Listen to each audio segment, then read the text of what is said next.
कि हम बेसिकली जो हमने पैकेज बाय किया है उससे हम 1 महीने के लिए ऑन पैसिव को हमने हायर किया हमारे बिहाफ पे काम करने के लिए इंटरनेट के ऊपर। और जब वो इंटरनेट के ऊपर कंपनी हमारे बिहाफ पे काम कर रही है, कैसे, हमारे डोमेन नेम्स के ऊपर ही, हमारा जो डोमेन है उसी के बिहाफ पे जब काम कर रही है, तो वहां से जब वो जो इनकम जनरेट हो रही है वो डिफरेंट तरीके से आके हमारा क्राइटेरिया है उससे आपको बढ़ जाएगी। बट जब आपका जो सवाल था कि ये कितने परसेंट के फाउंडर हैं, तो ये परसेंट वाला ये आउटडेटेड टेक्नोलॉजी है। परसेंट, कितने परसेंट के फाउंडर हैं, कितने परसेंट के शेयर हैं, ये ऐसा इसमें कुछ नहीं है। ओके, ये एक कंप्लीट ग्लोबल एक चीज होने वाली है, एक चीज मिलके ही मार्केटिंग करने वाली है और एक चीज मिलके ही आपको पैसा देने वाली है।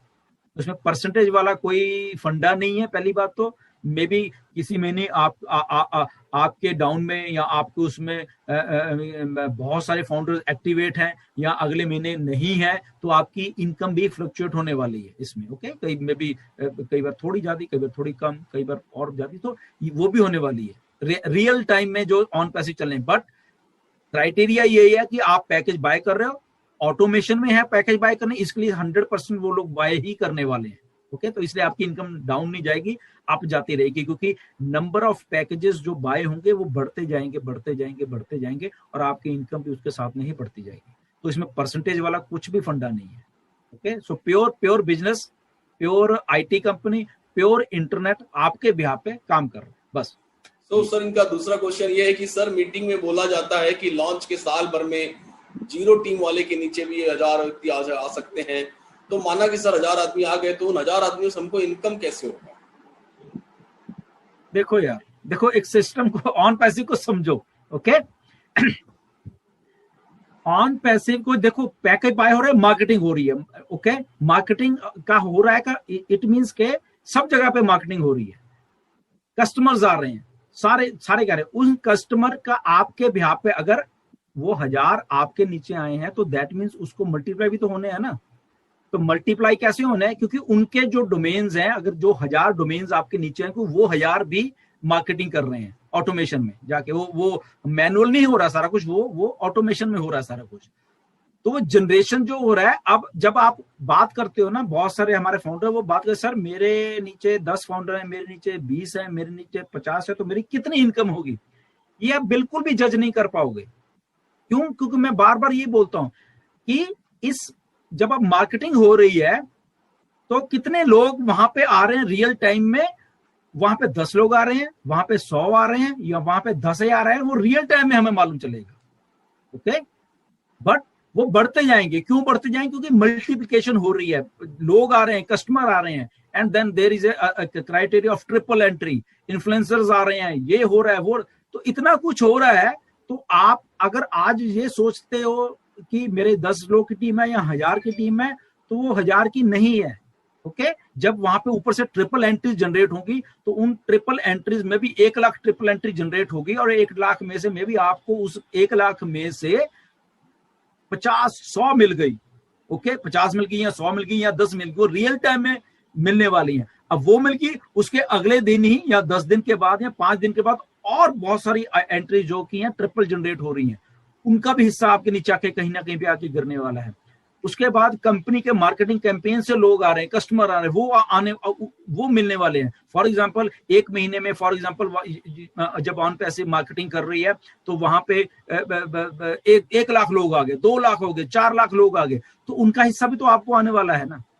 तो आप अगर कभी जज कर पाओगे ना, नहीं कर पाओगे इसको कि ये आपकी इनकम कितने होने वाली। तभी जब हम कहते हैं कि आप मतलब कि आर्टिफिशियल इंटेलिजेंस के साथ कंपीट कर रहे हैं बेसिकली। ओके, तो वो इतनी फास्ट है आर्टिफिशियल इंटेलिजेंस कि हम चाहे कागज काले करते रहे कि मेरी 10 की टीम है, इसका इतना गुना करते रहे, ये करते रहे, वो करते हैं, तो आप जजमेंट बिल्कुल भी लगा नहीं पाओगे, क्योंकि हमारे दिमाग इतने काम नहीं करते कि हम उस लेवल की बारीकी से बारीक भी कैलकुलेशन कर पाएंगे। वो कंप्यूटर नहीं करनी है, आर्टिफिशियल इंटेलिजेंस नहीं करनी है, बट डेफिनेटली वो हर एक महीने मल्टीप्लिकेशन मल्टी वो आज आप 10 दिन के बाद आप 20, 50, 150, 1000, 4000, 50,000, आपको मालूम चलेगा कि एक साल में वो जो आपकी 10 की टीम थी वो 1 लाख की हो गई।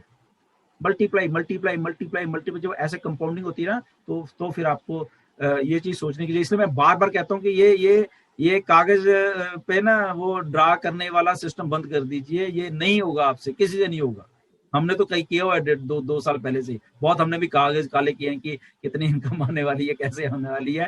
तो हमारे दिमाग इसके ऊपर इतनी कैलकुलेशन किसी को नहीं आती। हमें आर्टिफिशियल इंटेलिजेंस बहुत तेज है, ना तो हम इतने बड़े मैथमेटिशियन है ये होगा। तो इसको देखिए कि कैसे मैजिक होने वाला है। ओके, लॉन्च होने दीजिए और आराम से बैठ के, बस आपका काम है क्लिक क्लिक क्लिक, आप बैंक जाइए, पैसे लिए, मौज करिए बस। वाह, ठीक है सर, बिल्कुल वैसा ही करेंगे हम लोग। राजगोपाल दास का क्वेश्चन है, क्वेश्चन थोड़ा सा चलिए, if one has 3 to 4 IDs, so now is it necessary to log in each ID every time, or it is sufficient to log into one ID and go through back office? देखिए, मैं फिर वही बात हो रहा था, आपका business है, आपकी आईडी है। अगर आपका बिजनेस, दुकान का ताला खोलो, शटर उठाओ, आपका बिजनेस है। मैं तो कहता हूँ कि आपको करना चाहिए डेफिनेटली। उस आईडी को देखिए उसमें क्या होने वाला है, क्योंकि उस आईडी में पैसे गिरने वाले हैं। ओके, तो इसको आदत डालिए उसको लॉगिन करने के लिए।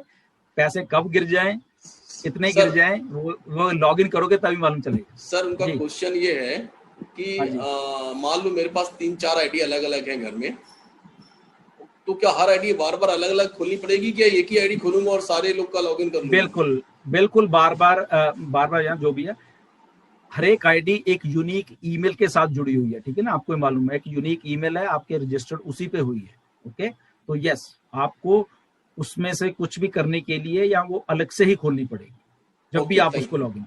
वैसे दीपक ठाकुर झारखंड देवघर से बोल रहे हैं, जय ऑन पैसिव। सर मेरा सवाल है कि पहले आईडी एक्टिव होने पर जो इनवाइस मिलता था उसमें जीएसटीएन नंबर और पेन नंबर लिखा होता था, बट अभी जो इनवाइस दिया जा रहा है उसमें जीएसटी नंबर ये सब कुछ भी नहीं है। इस वजह से मेरी टीम मुझसे पूछती है कि जब इनवाइस में ये दोनों नंबर ही नहीं है तो मैं कैसे यकीन करूं कि मेरा पैसा सही जगह पे पहुंच रहा है? प्लीज इस बारे में देखिए, जब जीएसटी ली ही नहीं जा रही तो वहां पे जीएसटी नंबर क्या करना है? ओके, ये एक ग्लोबल आईटी कंपनी है। Okay, so global IT company के बहुत सारे क्राइटेरियाज हैं काम करने के। ओके, तो उसमें एक ये भी है कि आपसे जो अब पेमेंट ली जा रही है, क्योंकि वो इंडियन गेटवेज के थ्रू नहीं ली जा रही, तो इसलिए आप जीएसटी क्यों दोगे उसमें? सिंपल सी बात है। ओके, दूसरी बात है कि आपसे लोग पूछते हैं कि ये तो सीधा से वही तो जवाब है ना कि आप जब जीएसटी ली ही नहीं जा रही तो वहां पे आपको वो कॉलम दिखेगा ही नहीं, क्योंकि ली ही नहीं आपसे जीएसटी। सिंपल सी बात है।